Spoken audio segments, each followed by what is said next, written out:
मन हो गया आकाशाकार और तुम हो गए निराकाश। ये जुक्ति है।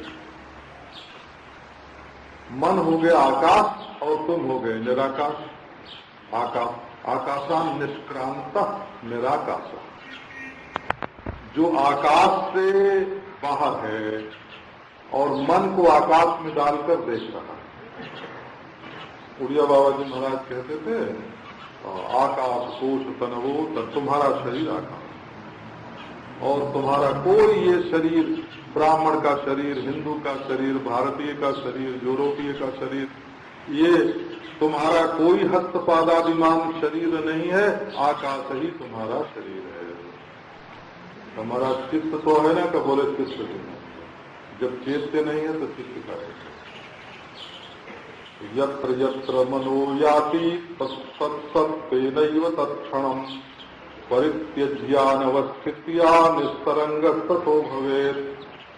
जहाँ जहाँ मन जाए छोड़ दो, जहाँ मन जाए छोड़ दो, जहाँ मन जाए छोड़ दो। जब मन को कहीं बैठने का ठौर नहीं मिलेगा तो मन निस्पंद हो जाएगा। और वो निस्पंदता कहाँ होगी? तो तुम्हारे ही अंदर होगी। नारायण नित्यो विभुर्निरात् अहम ममेदमित्यादि प्रतिपत्ति प्रसंगतः निराधारे मनो याति तद्ध्यान प्रेरणा क्षमी। ये मैं हूँ, ये मेरा है। भला बताओ, मैं और मेरा के बीच में क्या है?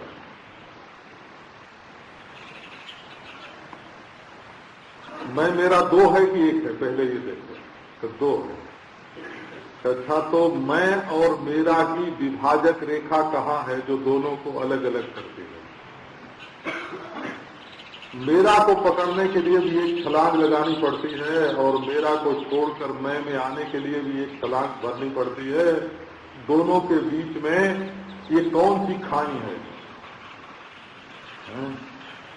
ये तो प्रशांत महासागर आ गया। दोनों की संधि क्या है? दोनों को अलग अलग करने वाली क्या चीज है? तो निराधार है। जहां निराधार में मन गया कि उसका ख्याल करते ही शांति आ जाएगी।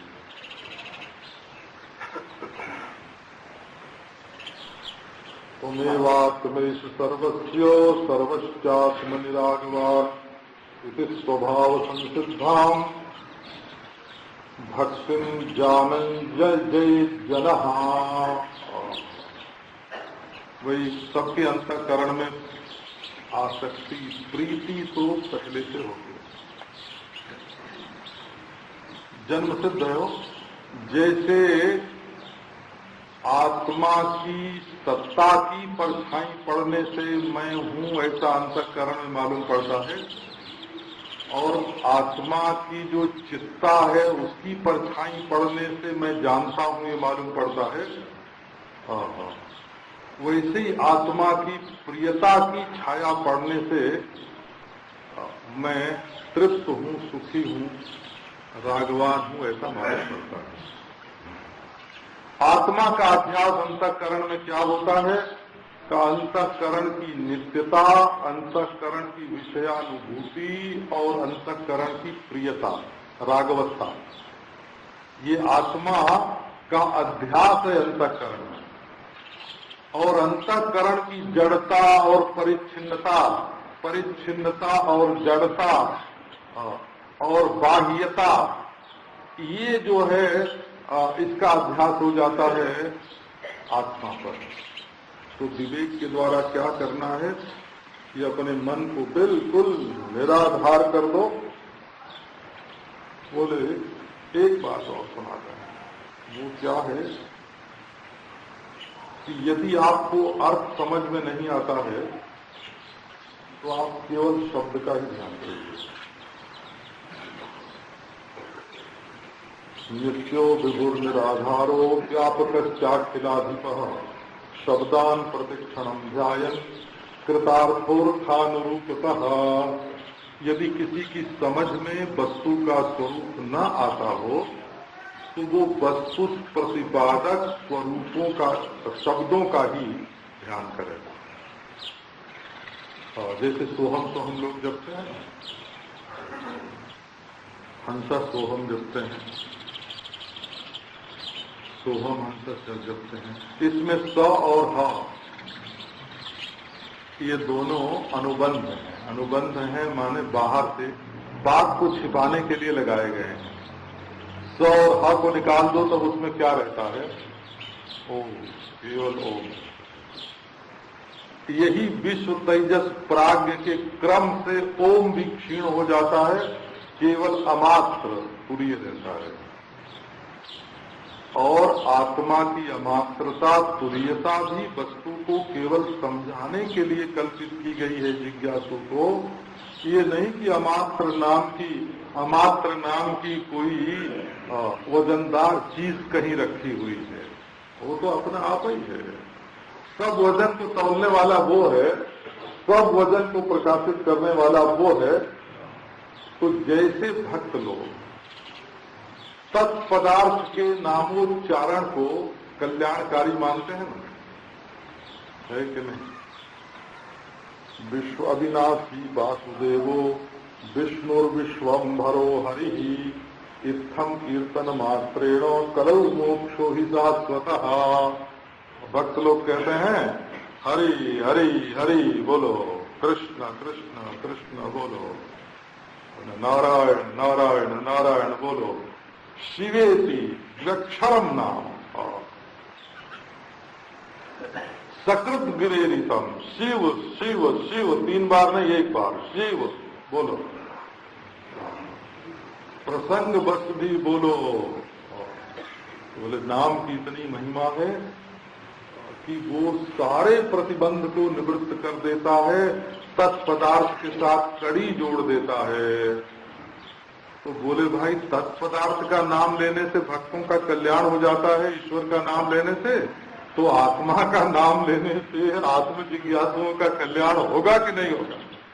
तो बोले वो तो एक ही चीज है, चाहे इधर लो चाहे उधर लो, नाम में भी कल्याण करने की शक्ति है।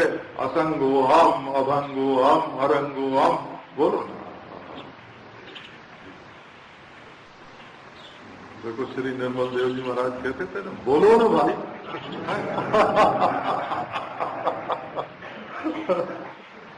तो असल में शब्द और अर्थ का भेद वेदांत को भी स्वीकार नहीं है, पूर्व मीमांसकों को भी स्वीकार नहीं है, वैयाकरणों को भी स्वीकार नहीं है।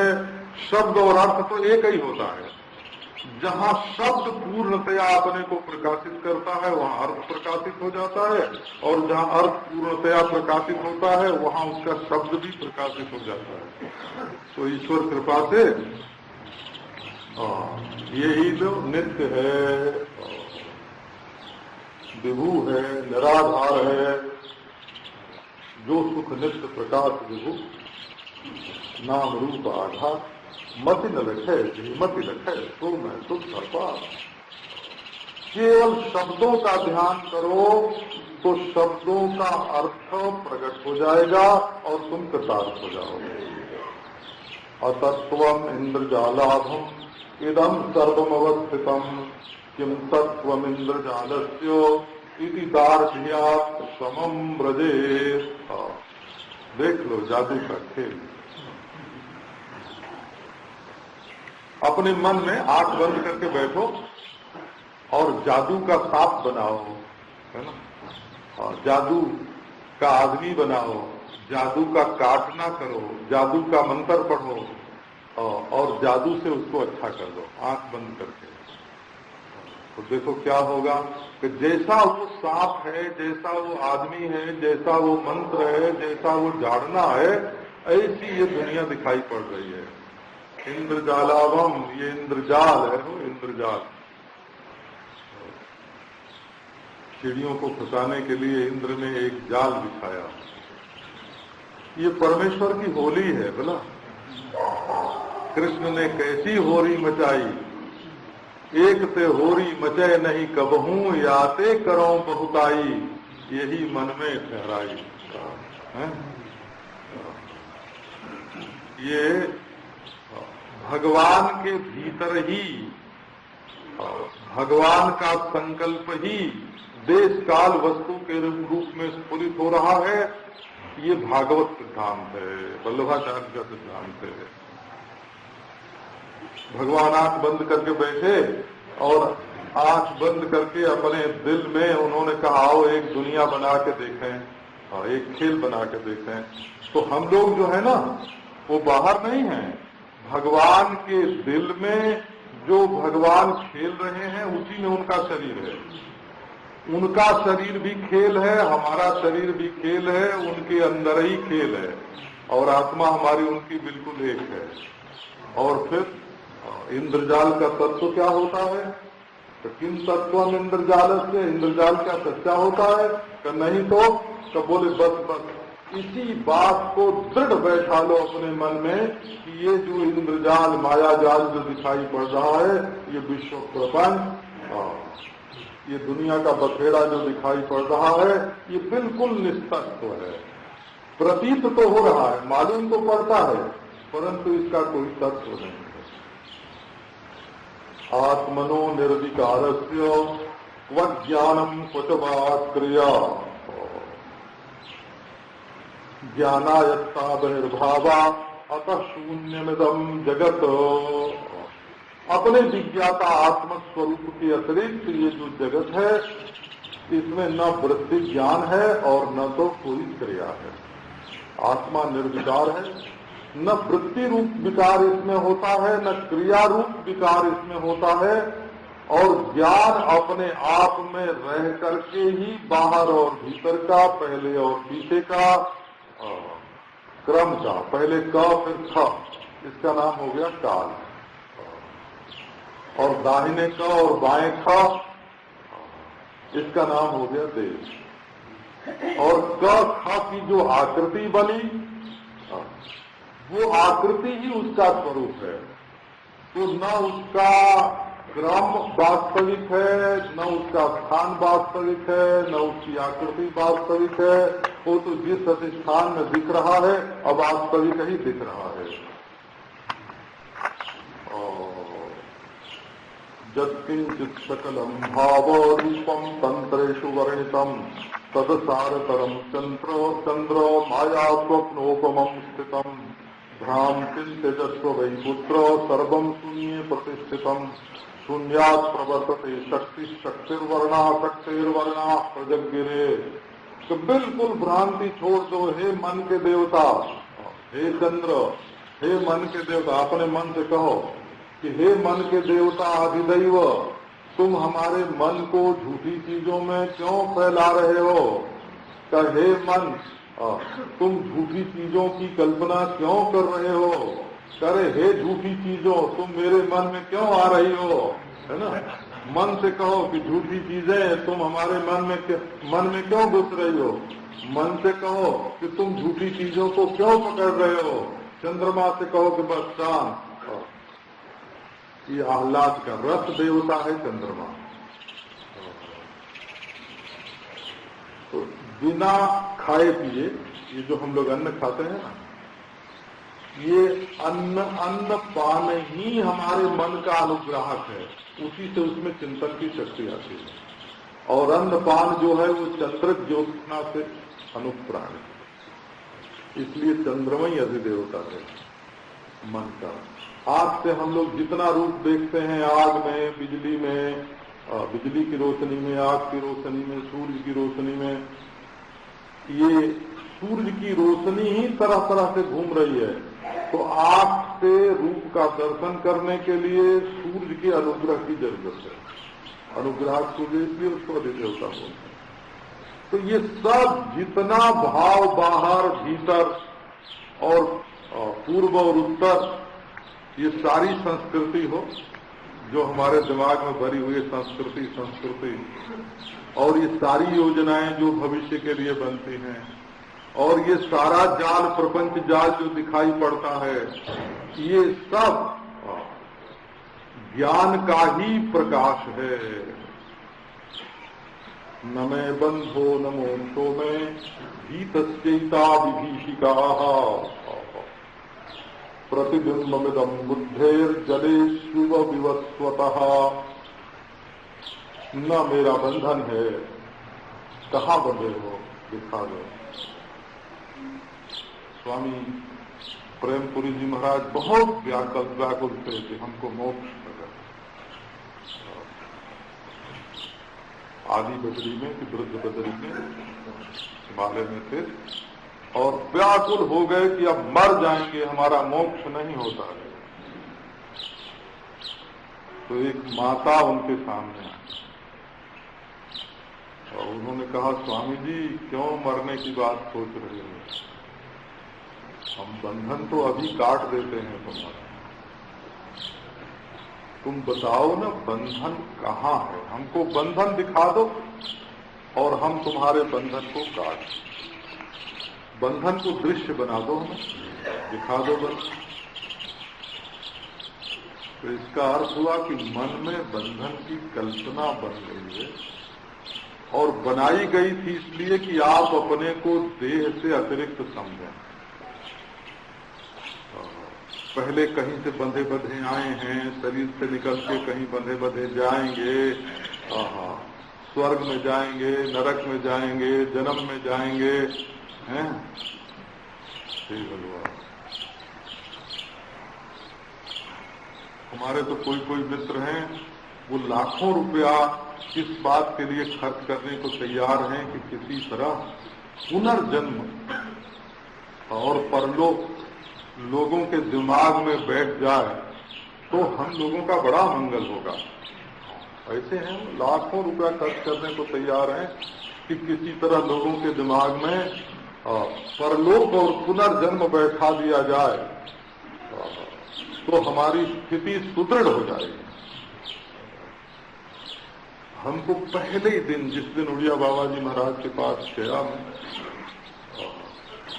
और मैंने कहा कि पुनर्जन्म किसका होता है महाराज, तो बोले कि देखो बेटा, तुम्हारा विभाग लोगों को जन्म मरण की कल्पना से छुड़ाने का है, लोगों के मन में जन्म मरण की कल्पना बैठाने का है।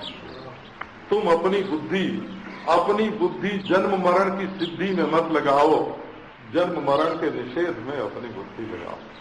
ये पहले दिन हो उन्होंने। और मोकलपुर के बाबा ने कहा कि गुरु, जब बिना किए इतना दिख रहा है तो और करोगे तो ये बढ़ जाएगा, और करोगे तो ये बढ़ जाएगा। इसलिए चेला बनाने की विद्या दूसरी है हो, और चेला गुरु के भेदभाव से मुक्त करने की विद्या दूसरी है। प्रतिबिंबमिदं बुद्धेर्गीतस्यैताः विभीषिकाः। जो लोग डरे हुए हैं दुनिया में, उनके लिए और थोड़ा डर दिखा के और देह से जरा पीछे हट जाओ और अपने स्वयं प्रकाश साक्षी रूप में बैठ जाओ। इसके लिए ये युक्ति है, ये बुद्धि में बाहर से डाला हुआ प्रतिबिंब है, बुद्धि के दृष्टा में से आया हुआ ये भाव नहीं है, बल्कि बुद्धि में विषयों से आया हुआ प्रतिबिंब है। बोले भाई, इससे रक्षा तो बहुत होती है ना, कहा हम अगले जन्म में यहाँ जाएंगे और ये पाएंगे और ये खाएंगे और राजा होंगे और विद्वान होंगे और महाकुलीन होंगे, महाशालीन होंगे। योजना तो बहुत बड़ी है अगले जन्मों की। बोले भाई, ये देहाभिमान से छुड़ाने के लिए, देह भाव से छुड़ाने के लिए बड़ी अच्छी युक्ति है। बोले यही हमको अज्ञान से छुड़ा के ब्रह्म भाव भी प्राप्त करा दे। बोले बेवकूफी की बात मत करो। जब खेत में चिड़ियों से फसल बचाने के लिए वो एक बनावटी आदमी खड़ा कर देते हैं, वो क्या शालीन पलाल पुरुषो, पुआल का एक आदमी बनाते हैं और आदमी की तरह बना के और उसके थोड़ा मुंह जला देते हैं, काला काला कर देते हैं उसका, और चिड़िया आती हैं तो देखती हैं कि यहाँ तो हम रक्षक बैठा हुआ है और उनसे खेत की रक्षा हो जाती है चिड़ियों से। बोले उसी को ले जा करके जरा जंगल में तो लगाओ, एक पुआल का आदमी बना के खड़ा कर दो कि हाथियों से ये तुम्हारी रक्षा करेगा, तो हाथी उससे थोड़ी डरेगा। तो ये महाराज देह में जो फंसे हुए हैं उससे बचाने के लिए लोक परलोक पुनर्जन्म काफी हैं, लेकिन जीव भाव से बचा करके ब्रह्म स्वरूप में प्रतिष्ठित करने के लिए ये काफी नहीं है, और ज्ञान इनसे नहीं डरता है। त्रासुम सैव विहितो विपिने विदध्या किन तत्र भंजन कृताम वन कुंजराणाम, क्या हाथी उससे डरेंगे? तो इंद्रिय द्वारकम सर्वम सुख दुखादि संगमम इतीन्द्रियाणि संत्यज्य स्वस्थत्वात्मनि वर्तते। ये जितना सुख दुख का समागम मालूम पड़ता है, असल में सुख दुख भी किसी ने देखा नहीं। लोग बैठा देते हैं कि कोई मिले तो सुख है और कोई मिले तो दुख है, दुश्मन मिले तो बड़ा भारी दुख है, दोस्त मिले तो बड़ा भारी सुख है, स्त्री अन्नपान आदि मिले तो बड़ा भारी सुख है, और कभी भूखे रहना पड़ जाए तो बड़ा भारी दुख है। ये लोगों ने कल्पना कर कर के सुना सुना के हमको दुख बना दिया है। तो ये सब इंद्रिय द्वारक है। अब तुम क्या करो का ये इंद्रियां ही न मैं हूं न मेरी, न अंतःकरण ही मैं हूं न मेरी, मुझ अधिष्ठान में अंतःकरण इंद्रिय विषयादि जो है वो हैं और नहीं से विलक्षण होकर भास रहे हैं। तुम स्वस्थ होकर अपने आप में बैठो। ज्ञान प्रकाशकम सर्वम सर्वेणात्मा प्रकाशकः एकमेक स्वभावत्वात् ज्ञानम ज्ञेयम विभाव्यते।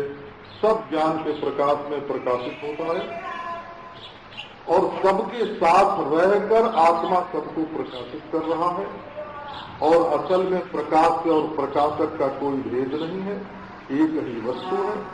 ज्ञान ही ज्ञेय के रूप में भास रहा है, इसलिए ज्ञेय से कुछ डरने की जरूरत नहीं है। शैव लोग बोलते हैं और ये शैवों की मर्यादा है।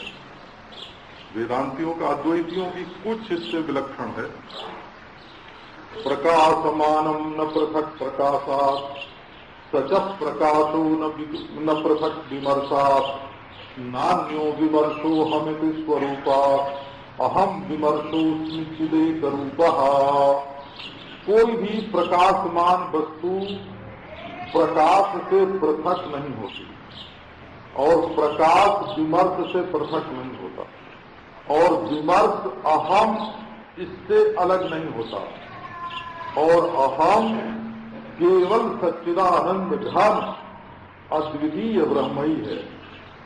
मैं हूं ये तो अज्ञानी को भी मालूम है, मैं जानता हूं ये भी अज्ञानी को मालूम है, मैं अपना प्रिय हूं ये भी अज्ञानी को मालूम है, परंतु मैं नाम रूप का अधिष्ठान, नाम रूप का प्रकाशक, नाम रूप मुझ में मिथ्या और मैं अद्वितीय, ये बात अज्ञानी को नहीं मालूम है। बस अपने को अद्वितीय ब्रह्म जाना और फिर न कुछ करना न कुछ कराना। मानसम चेतना शक्ति ही आत्मा चेति चतुष्टयम् यदा प्रिये परिक्षीणम सदा तद्भैरवम बपुः। मन, चेतना, शक्ति और आत्मा, ये चारों चीज जब गल जाती हैं और गल से बिल्कुल एक अद्वितीय वस्तु रह जाती है, तब उसका नाम परिपूर्ण विज्ञान होता है। सर्वम सर्वमयश्चाहम तद्रमेहम प्रयासः निरालंबो निरुत्साह शून्यभूत शिव स्वयं संज्ञानातेन निर्जीवो संज्ञाता व्योमरूपिणी विचरान चैताची कदाचित शून्य रूपता अविनाशी वा अरे अयम आत्मा।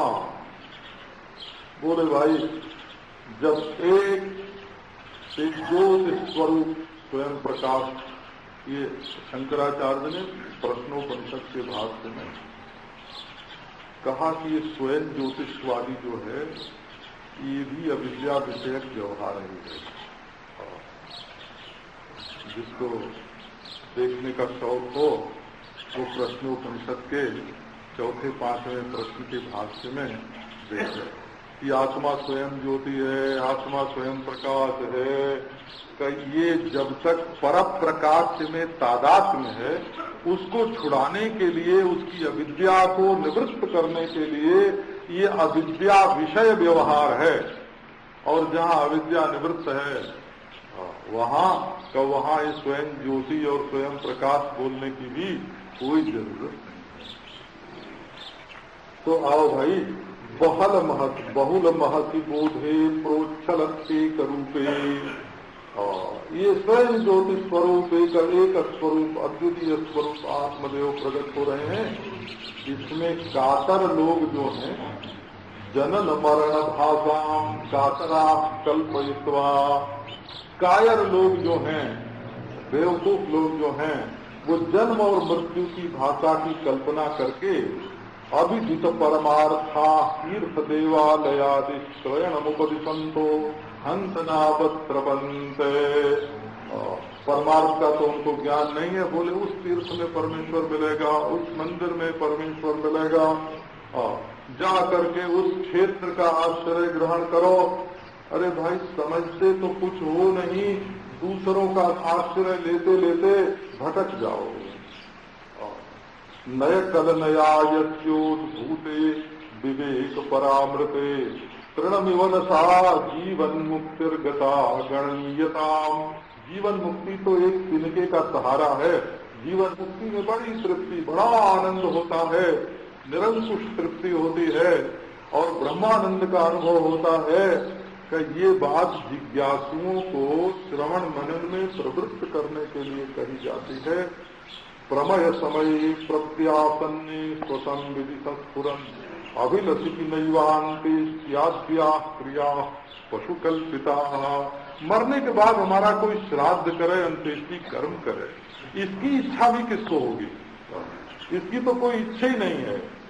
बोले स्वयं पिंड में फंसे हैं और चाहते हैं कि मैं मर जाऊं तो हमारा चेला हमको पिंडदान करे, श्राद्ध करे, हमारे लिए 16 साधुओं को खिलावे, भंडारा करे हैं।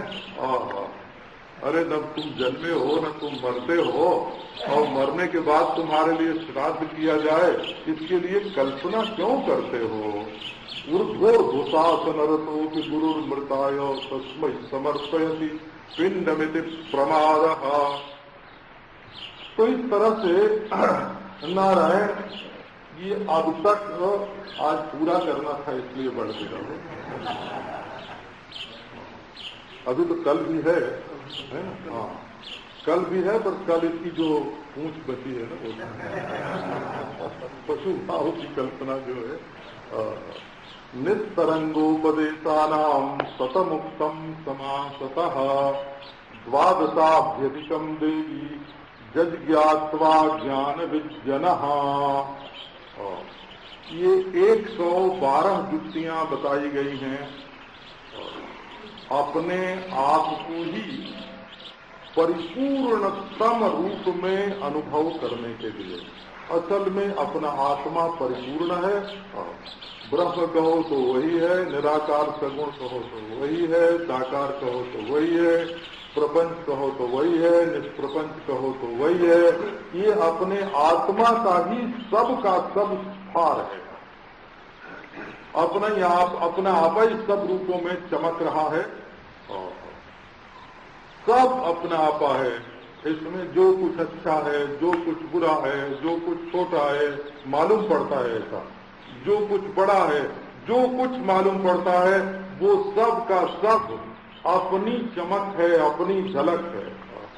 कहते हैं ना, हम हमारे गांव की तरफ आते हैं तमाशा दिखाने वाले, तो बोलते हैं खोल दे पलक, देख ले झलक, पलक में खलक, पलक में खलक। निस्तरंगोपदेशानाम, ये निस्तरंग उपदेश है। तत अत्र चैकतमे युक्तो जायते भैरव स्वयं वाचा करोति कर्माणि तापानुग्रह कारका।